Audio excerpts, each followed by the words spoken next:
दोस्तों, एक छोटे से गांव में मीराबाई नाम की एक महिला रहा करती थी।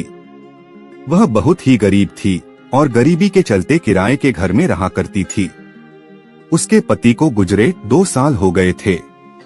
उसका एक लड़का भी था जिसका नाम सोहन था और वह पढ़ाई में बहुत ही होशियार था। पति के गुजरने के बाद घर चलाने की सारी जिम्मेदारी मीराबाई के कंधों पर आ गई थी। साथ में सोहन की पढ़ाई का बोझ भी था। मीराबाई हमेशा सोचती थी कि उसका बेटा एक दिन बहुत बड़ा अफसर बनेगा। मीराबाई जब काम करने जाती थी तो सोहन भी उसके साथ जाता था।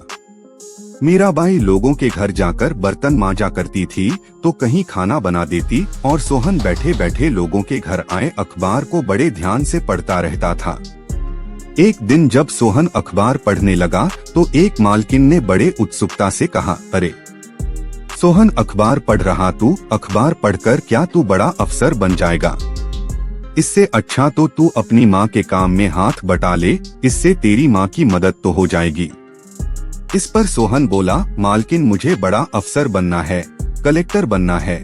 हम किताबें नहीं खरीद सकते, इसलिए ज्यादा ज्ञान पाने के लिए मैं अखबार पढ़ता हूँ। मालकिन बोली, तुम और कलेक्टर बनोगे, शक्ल देखी है अपनी। और मालकिन जोर जोर से हंसने लगी।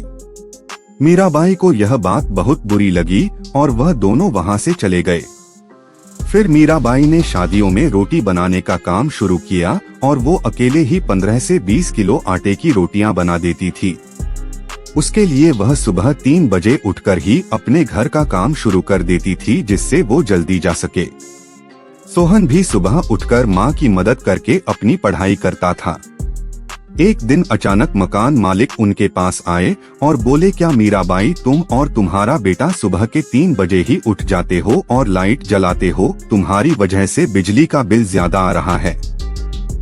या तो बिजली का बिल ज्यादा दिया करो या फिर मकान खाली कर दो। ये कहकर मकान मालिक गुस्से में वहाँ से चला गया।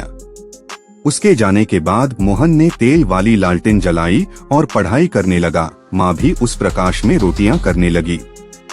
ऐसे ही सोहन ने अगले कुछ साल मन लगाकर पढ़ाई की और क्लास में हमेशा पहले स्थान पर आने लगा।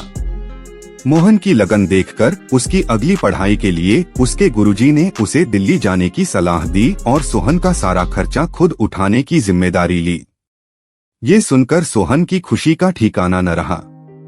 सोहन तब 22 साल का हो गया था। फिर सोहन दिल्ली चला गया और वहाँ उसने खूब पढ़ाई की। वह घंटों लाइब्रेरी में किताबें पढ़ता रहता था और खूब दिल लगाकर मेहनत कर रहा था। फिर एक दिन जब एग्जाम का टाइम आया तो रास्ते में जाते हुए उसकी टक्कर एक गाड़ी से हो गई और सोहन जमीन पर गिर पड़ा।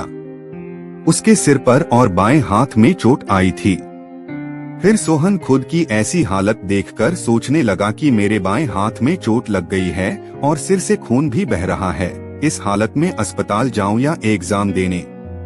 अगर अस्पताल गया तो मेरा यह पूरा साल बर्बाद हो जाएगा और ये मेरे लिए मुमकिन नहीं है।